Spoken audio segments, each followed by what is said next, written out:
بسم اللہ الرحمن الرحیم۔ السلام علیکم ناظرین کرام، الیکشن کمیشن کا پی ٹی آئی کی فارن فنڈنگ کے بارے میں فیصلہ آنے کے بعد ایسا لگتا ہے کہ ملک میں ایک بڑی جنگ شروع ہو گئی۔ ایک طرف حکومت کی توپوں کا رخ مسلسل پی ٹی آئی پر ہے، پی ٹی آئی پسپائی پر مجبور ہے۔ پی ٹی آئی کے خلاف وزراء نیچے سے لے کر اوپر تک کوئی ایسا شخص نہیں ہے جو مسلسل عمران خان کے خلاف اور پی ٹی آئی کے خلاف بیانات دے رہا ہوں۔ لگتا ہے P T I defensive position پہ چلی گئی ہے، دفاعی پوزیشن پر۔ کوئی بھی پارٹی لوگوں پر ایگریسو اس کا ہوتا تھا ایٹیٹیوڈ، وہ اپنی سوائیاں پیش کریں۔ ناظرین کرام، قبل اس کے کہ ہم آگے بڑھیں، اگر آپ نے میرا اب تک یوٹیوب چینل نواز رضا کے ساتھ سبسکرائب نہیں کیا تو برائے کرم اسے فوری طور پر سبسکرائب کریں، لائک کریں اور اب آپ کے ساتھ شیئر کریں۔ یہ جو الیکشن کمیشن نے پی ٹی آئی کے فنڈز کے بارے میں جو فیصلہ دیا ہے،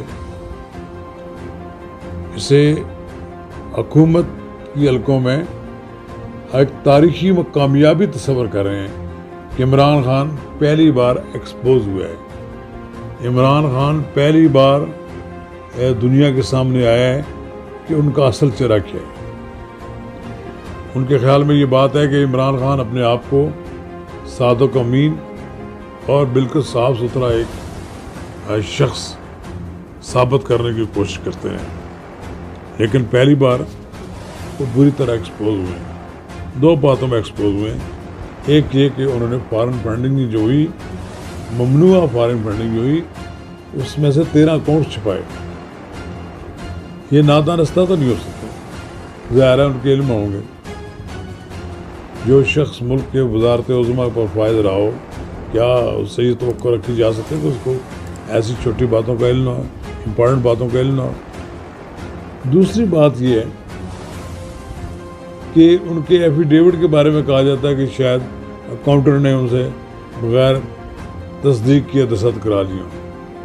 کہ معصومیت کا جو اظہار لوگ کر رہے ہیں، وہ میں سمجھتا ہوں کہ ان کو صحیح صورتحال کا علم نہیں ہے۔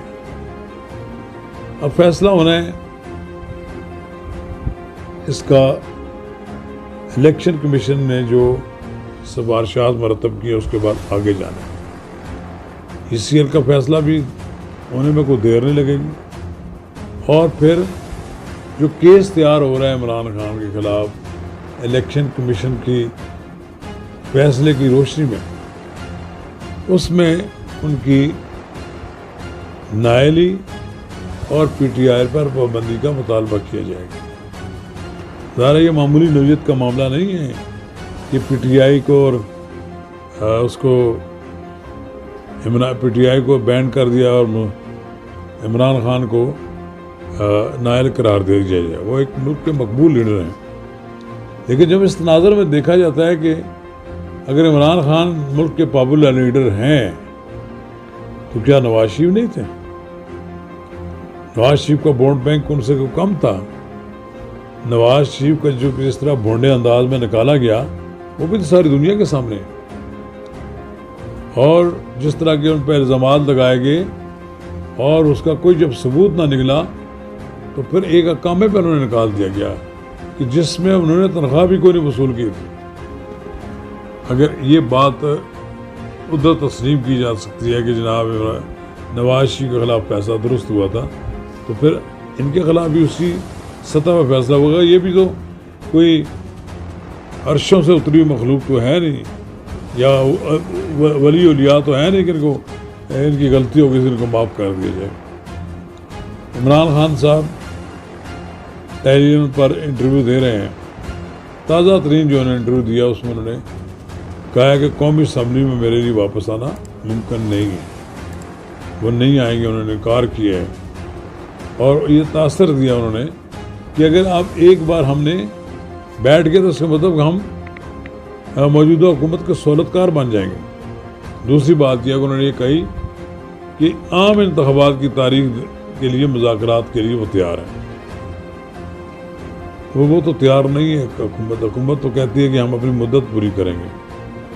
اس لیے انہوں نے 11 نشستیں خالی کرا کر وہاں ضمنی انتخابات کرا رہے ہیں تاکہ ان کی حکومت بھی کسی اندرونی پریشر کا شکار نہ ہو کہ ڈالر کا ریٹ ایک دم نیچے کی طرف جا رہا ہے. 10 روپے تک ایک دن میں کم و بیش 10 روپے تک اس کی کمی آئی ہے اور یہ ڈالر جو ہے 228 تک کا پہنچ گیا ہے.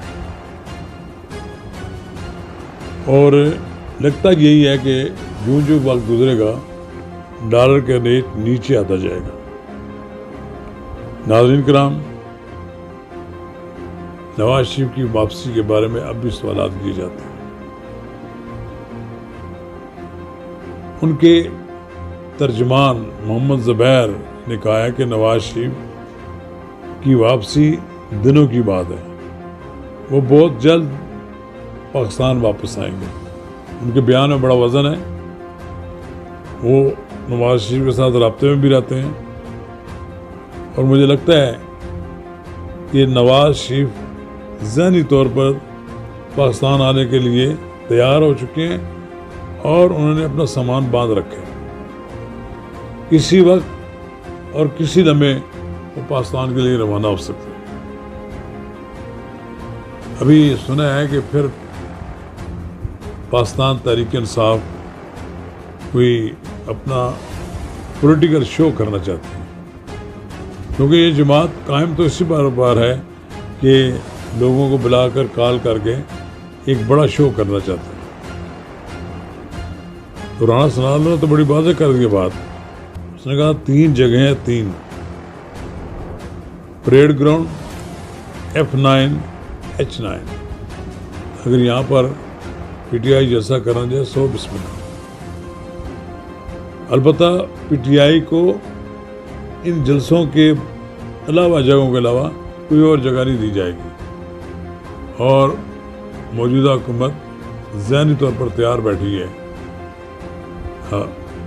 عمران خان اور ان کے ساتھیوں کی اسلام آباد کی طرف واپسی کا جو سفر شروع کریں گے اس کے راستے میں ریکارڈ بننے کے لیے.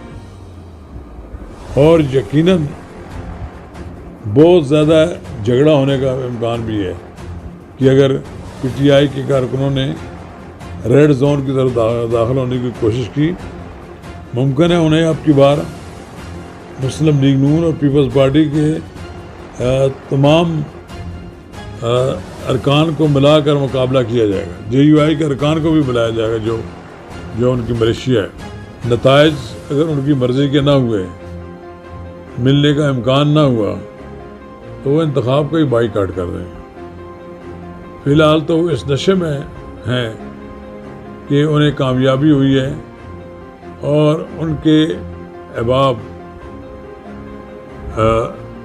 چودھری سالک اور یہ لوگ سارے لوگ جو ہیں یہ اب یہ سوچ رہے ہیں کہ ریکنسیلیشن ہو جائے اور کوئی معاملات کوئی بہتر بھی ہو جائے. عمران خان صاحب کے لیے بھی ضروری ہے کہ اپنے لب و لہجے میں وہ نرمی پیدا کریں، اپنی سوچ میں ڈوبے نہ رہا کریں، کچھ وقت اپنے کارکنوں کے ساتھ بھی نکالیں اور پھر باہر کی فضا کا بھی جائزہ لیں. ممکن ہے یہ فضا ان کے لیے فی الحال سازگار نہ ہو.